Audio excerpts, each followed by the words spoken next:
I've studied the classified files Elena Vargas died protecting. Every redacted name, every whispered warning. Her conclusion? The industry wasn't just corrupt, it was spiritually hijacked. Diddy, Jay-Z, Beyonce, R. Kelly. According to her notes, these weren't just icons. They were crowned princes of hell, entities in disguise. But one file stood out. Not the centerpiece, not the smoking gun, just a volatile spark in a larger ritual. One word on the tab, WIG. That file led me to Tyler Perry Studios, to a performance that's been running longer than any stage play. He's not just a filmmaker. He's not just Madea. He's been dividing us one laugh at a time, while hiding in plain sight. These are the Elena Vargas Files. Everything you're about to hear is real. And hidden inside this story is the reason they never wanted you asking questions. Because what if Madea wasn't comedy, but a costume stitched by hell itself?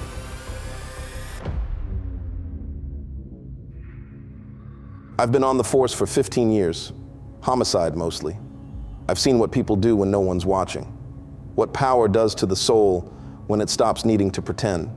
But nothing I've seen, not bodies, not blood, not whispered confessions at 3 a.m., has stayed with me the way Elena did. Not her face, not even the way she died, but what she knew. Her name was Elena Vargas. You probably never heard of her, because someone made damn sure of that. On paper, she was a freelance journalist covering entertainment, celebrity gossip, red carpet access, nothing serious. In reality, she was CIA, deep embedded. Her mission, track and expose a network hidden behind Hollywood's biggest names. What she found broke her, or maybe it finished her. They found her off Mulholland Drive. No wounds, no blood, just her face, locked in an expression like she'd seen hell blink. They said she overdosed, but Elena didn't take pills. She left me one thing, a locked file folder stuffed with 47 separate case packets. No key, no index, just her handwriting on the inside flap. They wear the mask until they become it. I've been working through them one by one, each case a little worse than the last. Human trafficking hidden behind modeling contracts. Rituals buried inside tour riders. Footage I wish I never saw. Names I can't say out loud. But tonight, I found something different. Not a full packet, just a slim folder wedged behind a thicker case labeled Princess Line Initiates. This one was thinner, less confident, like she didn't have time to finish it. The label said, TPS/WIG/UNRELATED ? Red ink. A spiral drawn in the corner. It wasn't her usual style. Inside were 3 pages, a black and white casting call sheet for a 2005 Tyler Perry stage production, a printout of a now deleted article about a theater understudy named D. Phillips, and one of her notes, barely legible. He becomes what they expect. The laughter feeds it. Possession? Integration? Wig? There was more. A withdrawal notice, same name, D. Phillips, pulled from the show 2 weeks before opening. Reason listed as psychological fatigue. Elena had drawn a circle around the name. No photo attached. I ran it through my system. Nothing. No press since 2006. No acting credits. One lawsuit, filed, then retracted, against a production company registered to TPS Entertainment LLC. Elena scribbled in the margin, witness lost time, no memory post-rehearsal, claimed voice, kept laughing through her. I looked at the printout again. There was something off about it. I've seen redactions before, government ones. But this one wasn't just hiding words, it was hiding meaning, like someone had blacked out ideas. The second folder in her box was tagged, The Princess Lead. It mentioned a gala for a children's nonprofit in Atlanta. Same week, same location, same production. There was no logical reason to connect a wig, a gala, and a vanishing actress, which is exactly why Elena did. I packed the file into my satchel, alongside her rosary, a voice recorder, and the notebook I don't let anyone see. I didn't know what I was chasing yet. But Elena flagged this one for a reason. And if you've been doing this long enough, you learn to trust the people who die with their eyes open. I locked my apartment, took the stairs, and caught the red-eye to Atlanta. No backup, no warning. Just a hunch and a dead woman's whisper. The plane was half empty.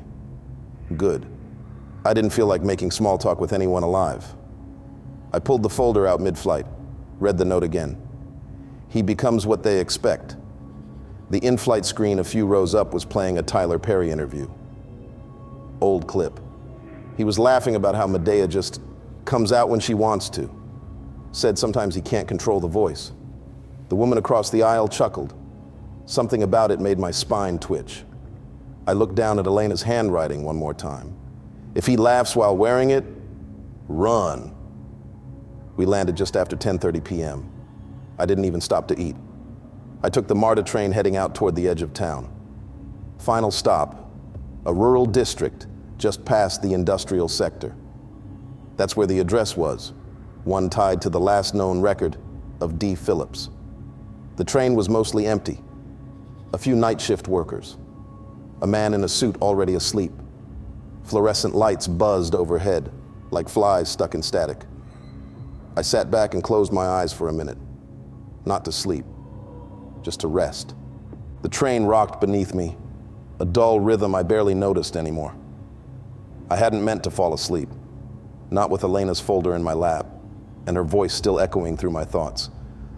But something about the hum, the cold air, the silence between stops, it pulled me under. One blink, and the train was full. Another blink, and I was the only one left. The lights overhead dimmed to a color I don't have a name for. The walls stretched. The glass on the windows darkened, like the sun had been pulled out of the sky. I sat up straight. My arms were lead. My body didn't feel like mine anymore. And that's when I saw her. At the opposite end of the train car, alone, unmoving, back facing me. Gray wig, massive frame, shoulders hunched forward in a way that looked sculpted, not natural, like the weight of the role had settled into the bone. Madea, or something wearing the idea of her. She didn't speak, didn't flinch, just stared straight ahead like she'd been left on set and forgotten by the crew. I tried to move, couldn't, tried to blink, didn't trust what I'd see when my eyes reopened. Then her head moved. Not a turn, a rotation. Vertebrae cracking like dry sticks, slow, intentional. Her body stayed frozen, shoulders square, but her head, it twisted until the face locked eyes with me. It wasn't a face made of flesh anymore.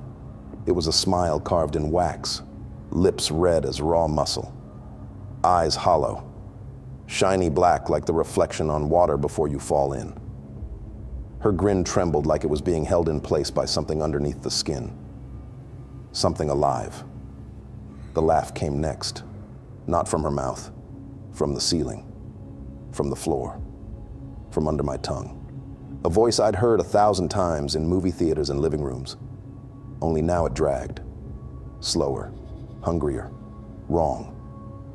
It was Medea's laugh, but stretched like sinew, warped like a VHS left in the sun, something mocking joy. And that's when I noticed the window.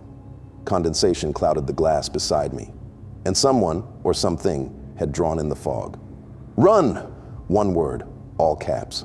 The kind of handwriting that looks like it belonged to a woman raised in the South, taught cursive before email existed.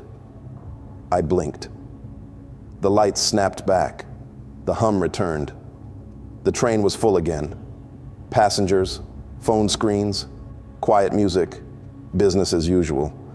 But something in me wasn't. I looked at the window again. The message was gone, but streaks remained, like a finger had just left. 20 minutes later, the train slid into its final stop. No announcement, no platform sign, just the low groan of brakes and the feeling that I was stepping into a memory someone didn't want me to recover. Elena's file led me here. Quiet street, peeling mailbox. A porch light that flickered like it had a stutter. The kind of neighborhood where the past sleeps with one eye open. The house sat tucked behind a crooked hedge, half hidden like it had something to be ashamed of. I climbed the steps and knocked, footsteps inside. The door creaked open, and the man who answered was not who I expected. He was tall, wiry, late 40s maybe, eyes alert but tired, a worn hoodie, slippers, no pretense of performance. Not the kind of face you'd cast for anything. I blinked. Sorry, I'm looking for... I double-checked the file. Danielle Phillips? He didn't answer right away, just studied me, my stance, my voice, my hesitation. Then he gave the smallest nod. That's me, he said. I kept my posture calm. Elena Vargas sent me. He didn't offer coffee, didn't sit too close, didn't ask how I found him. Once I said Elena Vargas's name, he stepped aside and opened the door. No words, just a heavy silence and eyes that hadn't rested in years. The place felt like a bunker disguised as a house. Curtains pinned shut, crosses over the windows. A single photo on the wall had been flipped face down. The air smelled like cold paper, dust, and something faintly metallic. Lock the door, he said. I did. The living room was cluttered with stacked boxes labeled with the wrong name. Danielle P. Costume Records, old theater flyers, VHS tapes with no labels. One box said, witness statements, not safe. He sat down like he was bracing for a blow, hands on his knees, eyes scanning the floor instead of me. I haven't told this story since before she died, he said. Elena? I asked. He nodded once. She said not to say it out loud unless I had to. I didn't speak, neither did he. We just sat there for a while, breathing around what neither of us wanted to drag out of the past. Eventually, he started. He'd been a stagehand on an early Madea play, low budget, regional, 2005, good crew, better crowd. Perry was there every day, rehearsing hard, rewriting scenes mid-performance, but something felt off. At first it was just little stuff, he said. He always stood too close, always asked how I was sleeping, watched me when I moved lights, like he wasn't waiting for me to mess up, he was waiting for me to transform. The phrase hung in the air like a thread. One day he said it in front of everyone, just looked at me and said, I think he's ready to wear the wig. Some of the cast laughed, most clapped. Dee didn't. I wasn't even in the show, I was just crew. I didn't ask, I didn't say yes, but he walked up grinning and handed it to me like a priest at a baptism. He remembered the texture of the wig, not synthetic, not hair, something warmer. He put it on, and then the lights inside him went out. No memory, no sensation, just a void. Next thing I remember, I'm outside behind the theater. My shirt was soaked. My voice was gone. I tried to ask what happened, but Danielle, real Danielle, just looked at me and cried. She packed her things and left that night. They were both let go the next morning. No explanation, no paperwork, just gone. She told me I could take her name, said it might help me disappear, said if he ever came looking, he'd be looking for the wrong person. He stood and went to a locked drawer. From inside, he pulled out a thin envelope, worn at the corners, sealed with old tape. I found this a while ago, didn't show it to her, wasn't sure I even believed it myself, but now that you're here, maybe it means something to you. Inside was a photograph, faded, shot in low light. It showed Dee standing alone on stage wearing the wig, but his posture was off, shoulders stiff, neck tilted unnaturally to the side, and on his face was a smile, too wide, too still. Someone had drawn over his mouth with a thick red smiley face, hand-drawn, bright, childish, like a child mocking a clown. That was taken during the blackout, he said quietly. I didn't take it. Don't know who did, but that's not me. He stared at the photo, not scared, not angry, just hollow. I need to forget again, but I think you're supposed to see this. Maybe you'll find out what happened in those minutes I lost. I left him in silence. He didn't follow me to the door. Outside, the air felt too still. I could feel the photo in my jacket like it had weight. The sky was overcast. The streetlights flickered. And for a moment, I thought I heard the tail end of a laugh behind me. Not his, Not mine. Hera and I pulled Elena's last file from my satchel. TPS, internal access, surprise audit, level 3. Her handwriting across the bottom. Authorization granted only after silence. Whatever this thing was, it didn't live in the past anymore. It had a studio, a payroll, a schedule, and I was walking right through the front door. The badge said Audit and Compliance Viacom Investigations. It wasn't real, but it was good enough to pass the front gate. The Tyler Perry Studios security team glanced at it for less than 2 seconds before waving me through. I told them I had an appointment. An anonymous tip flagged irregularities on the company books, something that warranted a surprise audit. I said it with the dry confidence of someone who belongs. That's all it took. They brought me to a private building marked Writer's Retreat. The windows were tinted black. The door opened with a dull buzz, and 2 guards walked me inside a narrow hallway with pristine white walls and framed photos of smiling actors I recognized from the shows. All of them looking happy. All of them probably haunted. At the end of the hallway was a single black door. One guard gestured to it. "He's expecting you," he said. But as I reached for the handle, I heard it. Faint at first. A strange, rhythmic clopping sound. Hooves. Like a horse walking on concrete. Slow and deliberate. The guards straightened up. Their eyes darted toward the noise. Then a voice, deep and calm, called from inside the room. "You guys can leave. I'll take it from here." They looked at each other, then silently turned and walked away. I opened the door and waited. The room was pitch black inside. No movement, no sound, just the faint buzzing of the exit sign down the hall behind me. Seconds passed, then minutes, then movement. A shadow emerged from the far end of the room. It moved like it wasn't walking, but gliding. But then I saw the red suit. Tyler Perry stepped forward from the dark. Perfectly pressed crimson blazer, jet black shirt underneath, calm face, empty eyes. I stood my ground. "I know who you are," I said. He raised a brow, amused. "And I think it has something to do with Medea's gray wig." At that, he started to laugh. A slow, deep chuckle that didn't match the room. It was too loud, like it echoed from somewhere else. "You think this is about Madea?"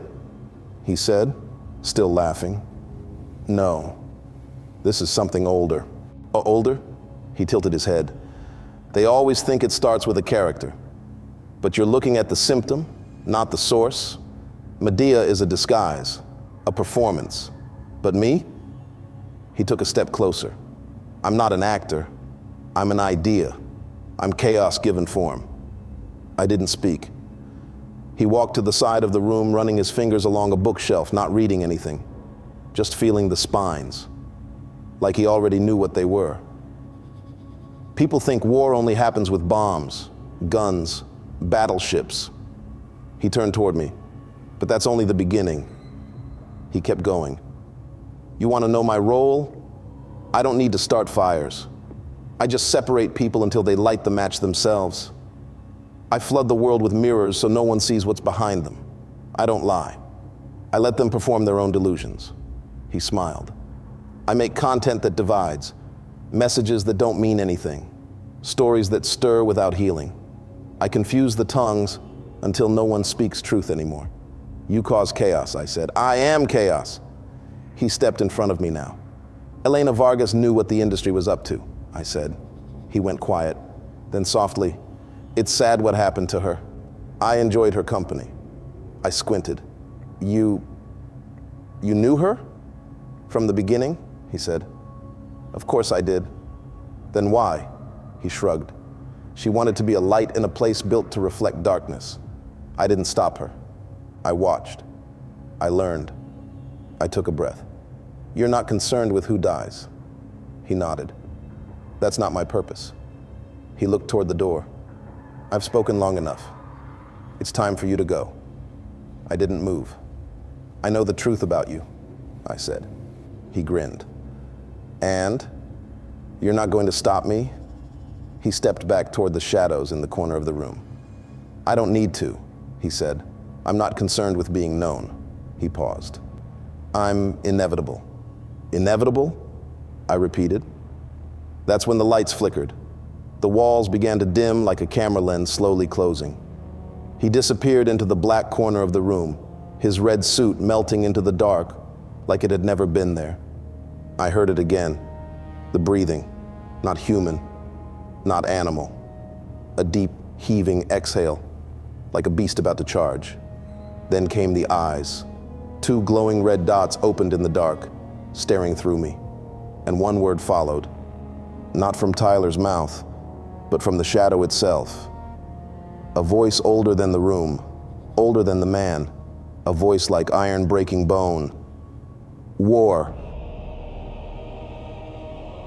But next thing I knew, I was back outside the studio lot, calling an Uber to the airport. I sat in the back seat, staring at my hands. They were shaking. The driver made small talk. I didn't respond. As we pulled onto the freeway, I looked out over the Atlanta skyline and tried to understand what had just happened. Tyler Perry wasn't a man, at least not anymore. He was a symbol, a mask for something else. And if he was who I think he wasn't alone. If there are four, then I just met one. There are three more, and not just them. The demons that walk this industry don't always come with horns. Sometimes they come with scripts, with cameras, with laughs that sound too loud, with wigs that carry spirits. I opened my notebook. Elena's files were still in there. 47 files total. We've only scratched the surface. This isn't the end. This is just the opening scene.